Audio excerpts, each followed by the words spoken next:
कल न्यूज।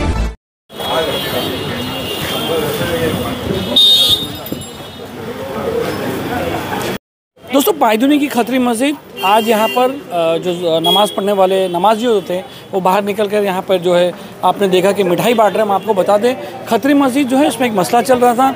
ये मसला था कि अंदर जो यहाँ पर जो है माइक पे नमाज नहीं पढ़ाई जाती।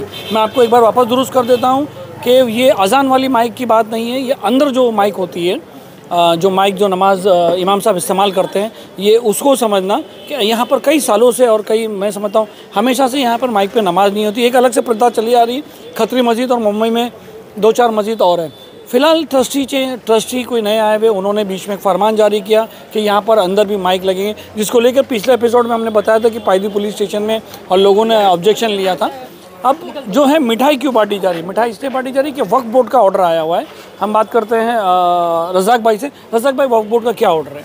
वक्फ बोर्ड ने जो ऑर्डर दिया उसमें सब खुशियां हैं एकदम, और इसीलिए मिठाई बांटी जा रही है कि इन लोगों ने जो गैरकानूनी फैसला किया था कि माइक्रोफोन पे नमाज होगी, और दूसरा कादियानी और डॉक्टर जाकिर नाइक के लोग आएंगे तो उनका स्वागत होगा, कोई भी फिरके के आएंगे तो उनका स्वागत होगा। ये किसने बोला? कभी ये बोर्ड लगा हुआ था, अभी भी लगा हुआ है। क्या लगा हुआ है? इधर अंदर लोग आएंगे तो? मतलब वही निकलता है ना, कोई भी गैर अकीदा, जो भी अकीदा है, कोई भी अकीदा का होगा, हम उसका स्वागत करेंगे। तो अपने बंद लफ्ज़ों में बताया गया, जबकि इसका कोई मतलब ही नहीं था।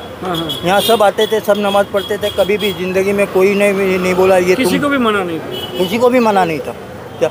मगर ये सुन्नियों में नफाक डालने के लिए, सुन्नियों में फसाद पैदा करने के लिए ये डाला गया था। खाली ये जो नमाज का मसला था, इसको फसाद करने के लिए ये डाला गया, जबकि इसका कोई मसला ही नहीं था। तो रमज़ान का महीना शुरू होने वाला था, तो पायदुनी के सीनियर ने जो है 149 का नोटिस दिया उनको, और उनको मना किया कि ये बहुत बड़े झगड़े का ये। तो नोटिस पे उन लोग ने पूरे रमज़ान में जो है वो उन्होंने नहीं डाले, मगर बाद में उन लोग को डालने का ये हमेशा बोल रहे कि अभी हम डालेंगे, हम लाउड स्पीकर पे नमाज़ पढ़ाएंगे। और बोर्ड अभी भी लगा हुआ है कि हम बहुत जल्दी ऐलान करेंगे मस्जिद का ये करने के लिए। तो इसकी वजह से यहाँ के जो है 150 साल से ये मस्जिद है, यहाँ कभी भी मस्जिद ना हो उसमें नहीं हुई। ये एक ही मस्जिद ये नहीं है, सलाम मस्जिद है, अब्दुर्रहमान स्ट्रीट पे होल गली मस्जिद है, और तेली मोहल्ला मस्जिद है। ऐसे कई मस्जिद है जिसमें नमाज नहीं होती है। तो यहाँ माइक पे नमाज नहीं होती, तो यहाँ के लोग काफ़ी भड़के हुए थे। तो उसमें इन लोग ने ये फसाद करके, जैसा यहाँ का जो हिसाब किताब है, कुछ लोगों ने हिसाब किताब भी पूछा था कि भाई क्या हिसाब है, क्या है, तो उसको दबाने के लिए ये मामला उठाया गया था। अभी जो नए ट्रस्टी आए, बल्कि अभी जो नई दरख्वास्त, नए ट्रस्टी कौन है? वो आए हैं कुछ क्या नाम है उनका? याया सानी है, और दूसरे भी 2-3 ट्रस्टी है। तो अच्छा, दूसरी अभी एक खबर ये आई कि उन लोग ने जो अभी एप्लीकेशन डाले हैं, तो वो 4-5 जो ट्रस्टी हो ज़िंदगी भर के लिए ट्रस्टी रहेंगे। अच्छा। ताकि मस्जिद पे कब्जा रहे, मस्जिद की प्रॉपर्टी बेचे, तो हम ही 4 जन जो है उसमें हिसाब किताब रहे। कभी ज़िंदगी में यहाँ हिसाब किसी को मालूम ही नहीं पड़ा, कोई नहीं। ऐसा ये गया हुआ है नोटिस? ऐसा हमको मालूम पड़ा है कि वो तब्दीली के लिए डाले हैं कि भाई लाइफ टाइम। जो चीज़ अपने ऊपर डॉक्यूमेंट नहीं, उसकी नहीं बात करते, अभी इसी की बात करते हैं कि इसमें जो है नोटिस में ही आया, इसमें नोटिस में जो है माइक स्पीकर का क्या लिखा हुआ? हाँ, गैर कानूनी जो मजहबी जज्बात जो है ये कर रहे हैं, उसके लिए मना किया।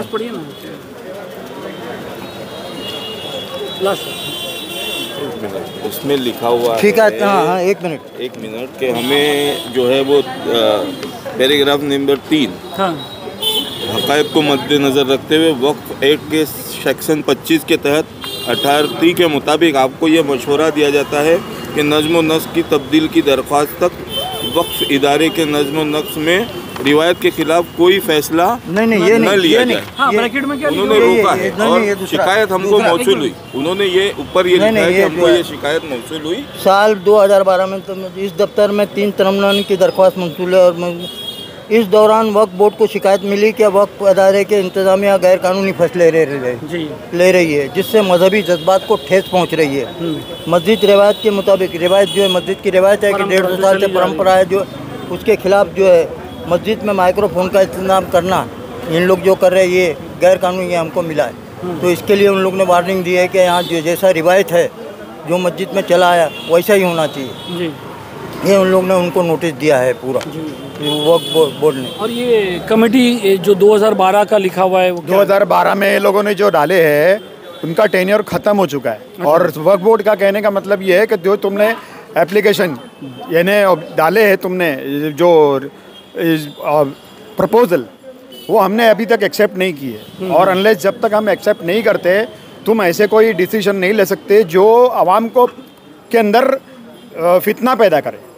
तो ये जो माइक का जो उठाया गया था मसला वो आवाम में इंतशार पैदा कर रहा था। क्यों कि इस मस्जिद में जितने भी लोग आते हैं, पहले भी मैं अपने इंटरव्यू में बोला था कि जितने भी लोग आते हैं उसमें से अक्सरियत उनकी है कि जो बिना माइक पे नमाज पढ़ना चाहते हैं, दूर दूर से आते हैं। और हम एक चीज़ क्लियर करना चाहते हैं, हमारा ये मसला इंडिविजुअल नहीं है जी। We are not targeting individual persons. हम सिर्फ शरीयत के लिए लड़ रहे हैं जी। और शरीयत के लिए लड़ेंगे जी। आखिर दम तक लड़ेंगे। इब्राहिम भाई इब्राहिम भाई माइक पे नमाज पढ़ना अंदर की, बाहर की लाउड-स्पीकर की नहीं बात हो रही, डिफरेंस बहुत है, मतलब कोई मान रहा है कोई नहीं मान रहा है। एक्चुअली देखो ऐसा है, ये हुजूर मुफ्ती आज़म रज़ी अल्लाह ताला अन्हु का फतवा है और हम बरेली शरीफ के हर बात को मानने वाले हैं। तो वो हिसाब से उनका फतवा है कि लाउड स्पीकर पे आपकी नमाज नहीं होगी। इमाम का आवाज़ आना ज़रूरी है, रियल आवाज़। तो माइक से उससे आवाज़ आता है, उससे अपनी नमाज नहीं होती। उसके लिए हम कायम है उस पर। हम बचपन से बूढ़े हो गए, यहाँ पर कभी ये नहीं देखा कि लाउड स्पीकर पे नमाज हुई है। तो जैसे कि अभी क्या मस्जिदें 1 माला 2 माला 3 माला बनती जा रही है, तो अगर इमाम साहब की आवाज़ जो है ऊपर तक नहीं पहुंची तो उसका कोई दूसरा अल्टरनेट है? तो वो है ना, मुकब्बिल रखते हैं ना वो लोग। अभी इतने साल से बाबा बात कर लो। अभी एक बात यह है कि बहुत सी चीज़ तकवा होता है, तकवे पर आदमी चलता है। शरीयत और तकवे में बहुत फ़र्क होता है जी। जैसा एक बड़े बुजुर्ग थे जिन्होंने सुराही में नमाज, अपने सुराही में पानी पीना बंद कर दिया था। तो लोगों ने पूछा उनको कि भाई हराम तो नहीं है सुराही में नमाज? बोला सुराही शराब से मंसूब है, शराब से बोली जाती है ना सुराही, तो इसके लिए तो वो तकवा बोला जावे। तो ऐसे कितने तकवे वाले के जो लाउड स्पीकर के पीछे नमाज नहीं पढ़ना चाहते, यहाँ कितने लोग दूर से आते हैं। एक छोटी सी बात मैं बोलता हूँ, कई सालों से 100 साल से भी ज़्यादा कभी ऐसा फितना नहीं हुआ। एक जहरीला इंसान, एक जहरीला इंसान यहाँ पर आके घुसा है। कौन? नाम क्या बताऊँ, दुनिया को मालूम है, समझे? वो जहरीला इंसान ने यहाँ पे जहर पैदा किया है। हाँ। और आपस में सब मुसलमानों को लड़ाने की ये साजिश है, कर रहा है वही बंदा, समझे? नहीं तो ये मस्जिद में कभी कोई फितना नहीं हुआ आज तक हमारी जिंदगी में। वो कुत्ते की औलाद जो जहरीला है दुनिया सब जानती है, उसकी जमात वाले भी उसको जानते हैं, समझे? वो रैपिस्ट है, उसने रैप किया, उसके ऊपर रैप का केस चल रहा है। ऐसा इंसान को कौन मस्जिद का वो मुतवली बनाएगा? रैपिस्ट को तो जिना किया है। तो इसके ऊपर जो और कुछ कंप्लेंट वगैरह जाएगी आप लोग की तरफ से? बहुत से जा रही है। एप्लीकेशन दिए हुए चेंज ऑफ ट्रस्टीशिप का या जो भी, तो आप लोग कुछ कदम उठाएंगे? हम सब RTI डाले, हिसाब किताब अकाउंट वगैरह ये सब कायदे से जो हो रहा है वो आराम से हो रहा है। कोई भी दूसरा एक नहीं कर रहे हैं। We are on the paper, police को we are on the paper. नहीं, हर पुलिस को एक बहुत बड़ी गलतफहमी है। पुलिस वालों को ये गलतफहमी है कि मस्जिद के जो ट्रस्टी है वो लोगों के बहुत इज्जत वाले होते हैं क्या, जबकि कई ट्रस्टी जेल में बैठ चुके। कई ट्रस्टियों के वक्फ बोर्ड की जो अपने ये वसई मस्जिद की जामा मस्जिद है, वहाँ वक्फ बोर्ड ने मस्जिद के ट्रस्ट के ऑफिस को सील किया हुआ है। तो कई घपले होते हैं, मगर ये हमारे 2 रकात नमाजी है ना, ये नमाज़ पढ़ो और निकल लो, दूसरा पीछे पलट के देखने का नहीं कोई क्या कर रहा है। तो ट्रस्टियों की हिम्मत बढ़ जाती है कि भाई हमको कोई पूछने वाला नहीं है। तो ये अभी पूछने वाले पैदा हुए। मैं पब्लिक कंप्लेंट सेंटर के जानिब से तमाम मस्जिद के मुसल्लियों को, नमाजियों को ये दरख्वास्त करता हूँ कि वहाँ मुसल्लन कमेटी बनाई जाए और वो कमेटी इन लोगों पे नज़र रखे, ट्रस्टियों पे और इस पे। और उसके लिए कोई भी कानूनी मशवरा चाहिए तो हमारे पूरी मुंबई का हम आपके साथ हैं। हम आपके साथ हैं। आपको जो मशवरा चाहिए मुसल्लन कमेटी बनाने के लिए हमारे पास आओ, और वो ट्रस्टी क्या कर रहे हैं, क्या होना चाहिए, क्या नहीं, उस सब पे आपका हक है। क्योंकि मस्जिद ट्रस्टियों के लिए नहीं बनाई गई है, नमाजियों के लिए बनाई गई है। ट्रस्टी सिर्फ संडास में पानी नहीं आ रहा है, वजू के लिए पानी नहीं है, संडास भरी हुई है, इलेक्ट्रिक बिल भरना है, इमाम साहबों की पगार देना। अच्छा, इमाम साहब की पगार, उनका काम वही है। अभी मैं यहाँ बता रहा हूँ, ये खतरी मस्जिद में 15-15 साल के ये जो खादिम है उनको निकाल दिया गया है। क्या जरा सी गलती हो गई, सब जो ट्रस्टी है सब नहीं, ये खाली खतरी मस्जिद का नहीं, ये पूरे मुंबई का ये हाल है कि जो चंद ट्रस्टी है वो इमाम साहब पे भारी है। बराबर, इमाम साहब को बता दो आप ऐसा खड़े रहो, इमाम साहब को बता दो आप इस तरफ देखो, इमाम साहब को बता दो आप ये पहनो, ये मेरे बहुत सारे इमाम साहब जो जी हाँ, ये बहुत सारी बातें। तो ये बहुत सारे इमाम साहब हमको कॉल करते हैं, मगर बेचारे मजबूर हैं क्योंकि उनको इमाम साहब का दर्जा मैं बताता हूँ, नायब रसूल है जी। ट्रस्टी जो है ना, उनके पाँव को ऐसा छूना चाहिए, पाँव छूना चाहिए ट्रस्टी, तो हमको मालूम पड़ेगा ये ट्रस्टी है। मगर आज क्या हो गया मालूम, ऑफिस पे जावे तो वो बैठे ट्रस्टी ऐसे बड़ी कुर्सी पे बैठे हुए, इमाम साहब को सामने खड़ा करके बात करें, ये हो गया है। आज ये चल रहा है कि कोई इमाम अपने बच्चे को इमाम नहीं बना रहा है।